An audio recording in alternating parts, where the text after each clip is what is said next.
Blake Lewis covers the Washington Redskins. He's down there in VA, D.C. area, kind enough to join us for a couple moments. I would ask you this, and I'm just wondering right off the bat, always good to catch up with you, but 2-3 days in or so, do you get the sense that right away this team feels as though they're being slighted even though they won the division last year? Yeah, I do. I mean, I know because guys have told me that. We're down here right now in Richmond during training camp, and, it's funny. I was talking with Niles Ball today, and he said yesterday the temperature here, first of all, the heat index on the field here in Richmond yesterday was 107. It was the hottest day I can ever recall in my life covering a football team. And the energy level was, I don't want to say it was dead, but guys were hot, first day. And he was like, he wants to pick the tone up. He wants it to get going, and he thinks that's going to happen today at 3. He said he wants to show people this is a good football team, and he said, but he's okay if people are sleeping on them. Those are his exact words. Have you had a chance at all to speak or get any insight from Josh Norman, just on from going to Carolina with Washington and potential those matchups with some of these wideouts in the NFC East? Yeah, he actually talked to us today and in the media room, and he's excited to be here. He feels like this is a team that has a lot of potential, and make no mistake about it. He's a competitor. He's a guy that really cherishes those moments. Obviously you guys are familiar, with the whole Odell Beckham situation, and he's penciled that game 3 weeks into the season up in New York, Monday Night Football. He's got that on his calendar. He's not shying away from Des Bryant. He's not shying away from even from Jordan Matthews, in Philly, a good young receiver. That's him. He wants to be a competitive guy, and he wants to lead by example. A guy like Rashard Breeland here, who's got a lot of talent, could really benefit from Norman on the other side. As far as the defensive unit with the Skins, I know a setback here and there with Gillette, but I'm curious about one thing. How about the emergence this year, or how much are they relying on defensive end Chris Baker? Chris is a versatile player, and he's shown glimpses of really being, a borderline Pro Bowl talent, But the thing is that the way they run their defensive line, they want guys that are interchangeable. I mean, they want guys, Stephen Pyatt, Kedrick Golston. Golston might be the only guy that will stay in the interior of the line, but they want guys like Chris. Actually, has had some of his better games as an actual end in the 3-4. So I don't think they're relying on Chris as much as say a guy like Preston Smith. That's the name for people outside this market to understand is the next guy that could really take that significant leap and become a household name around the NFL. He's a kid out of Mississippi State. And I've said this, all OTAs, all minicamp, he was the most impressive player I saw, period, on defense. And now that Junior Gillette's injured, Preston Smith was a guy that was going to, rotate with he and Ryan Kerrigan. But now he's going to be the true starter on the opposite of Kerrigan. And don't be surprised if the kid reels off 8 or 9 sacks this year. I want to get to Cousins in a moment, but I'm going to ask you about a couple of these draft picks, and I'm just curious, when you look at, they went, a little potpourri. They went defense with Cravens. They got the kid, the tackle out of Temple. They got Daniels as well from Boston College. I'm curious about the wide receiver from TCU, Doxson. What's your thoughts on this kid? I spoke with him today, and he first media interview he's done in weeks. And I talked with him. He told me that he feels good. Jay told us yesterday that the kid had an Achilles strain, and me and Achilles, I don't like mentioning it, but he had a strain, and it really kind of slowed him down. He's a rookie. You want him out there during OTAs. You want him out there during minicamp. You want him out there during training camp. So he said he feels good.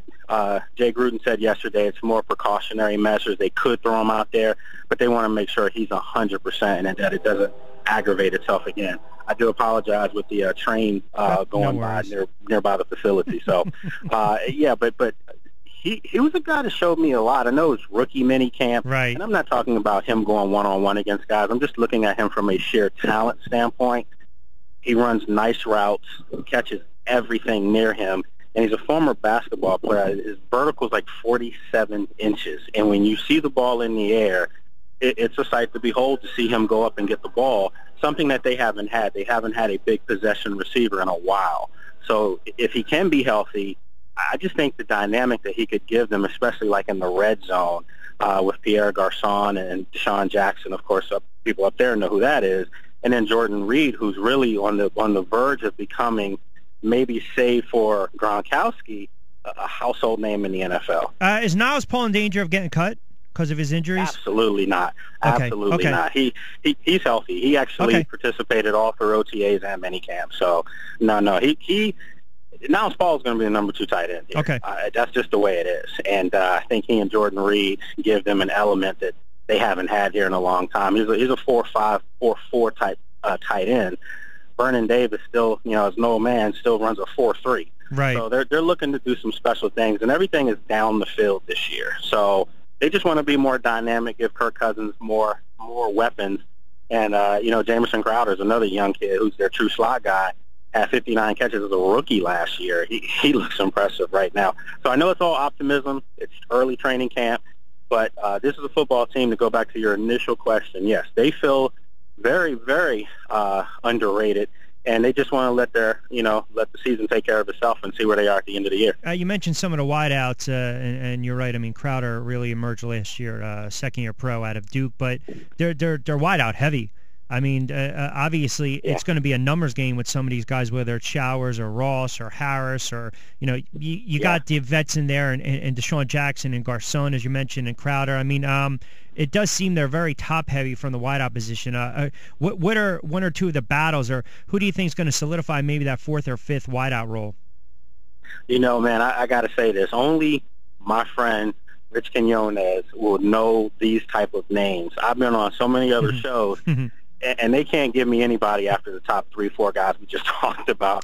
But for you to talk about Valdez Showers out of Florida. Rookie. I mean, for you to talk about, Maurice Harris, who is one of my favorite young players out of Cal, 6'4" guy. He's a clone of Chishminga Usmanzada, literally. That's what they call him here now, Baby Usmanzada. He actually yesterday had 2 easy drops that were during 7-on-7s, and they were bad drops. But during OTAs and minicamp, he was making a huge impression. He didn't drop anything near him, and he's got size. So if he can come out today and make up for yesterday, all that'll be forgotten. I think he's a guy that could make this team. Rashard Ross was more of a special teams guy last year, but he does run a 4.3 40. I agree with you. They are kind of top-heavy.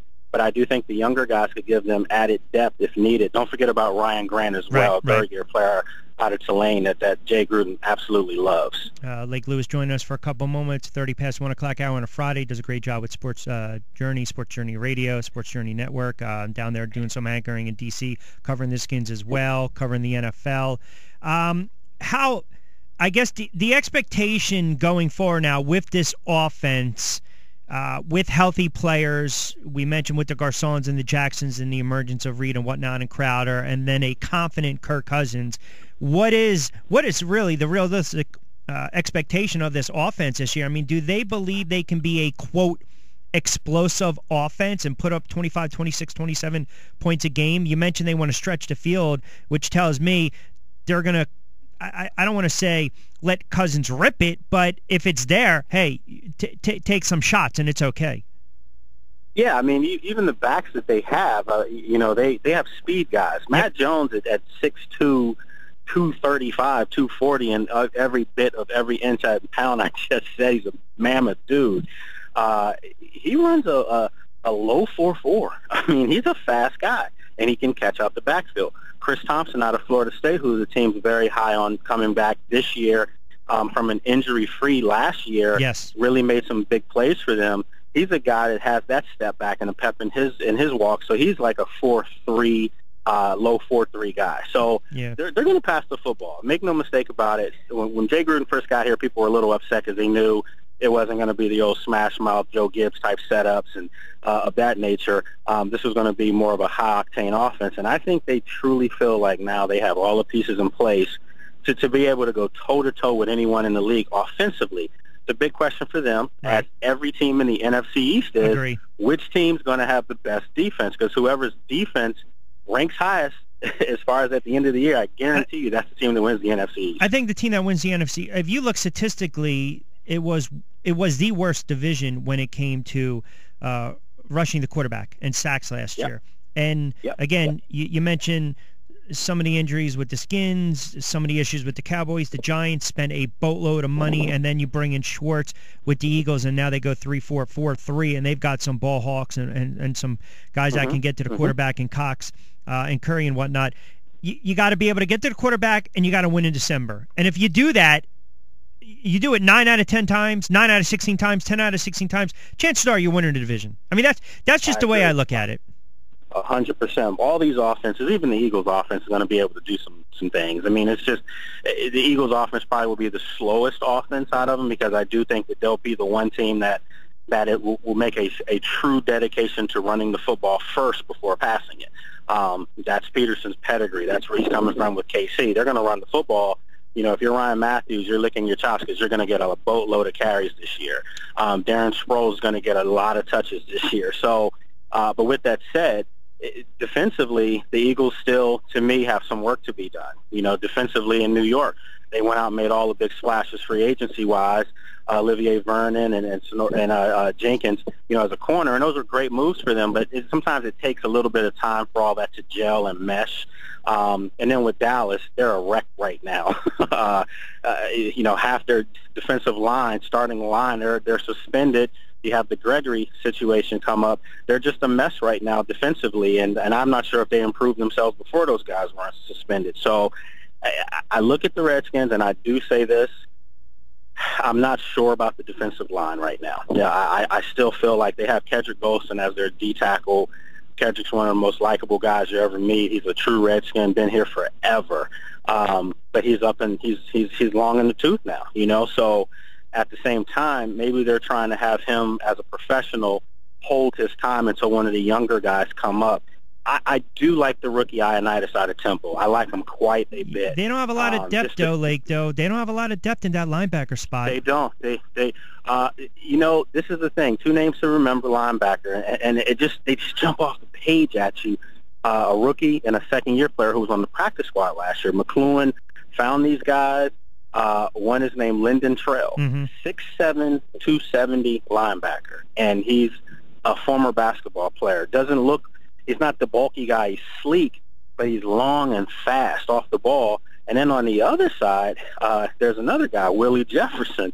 And Willie Jefferson's 6'5", almost 6'6", 250, and they don't look like linebackers. I mean, you see these guys, you actually think they're playing wide receiver, but players have been raving about them. They're saying that at one point, well, one of them is going to definitely make it. The other one may hit the practice squad, but they don't want to put him on the practice squad because he'll be claimed immediately. Well, because of the injury to Gillette, both of them, I think, really, they should make this team to give them some depth. All right, we got a lot of time to talk. A couple more weeks, and we roll in the preseason. You know, we'll be checking in weekly with you. Appreciate it as always, pal.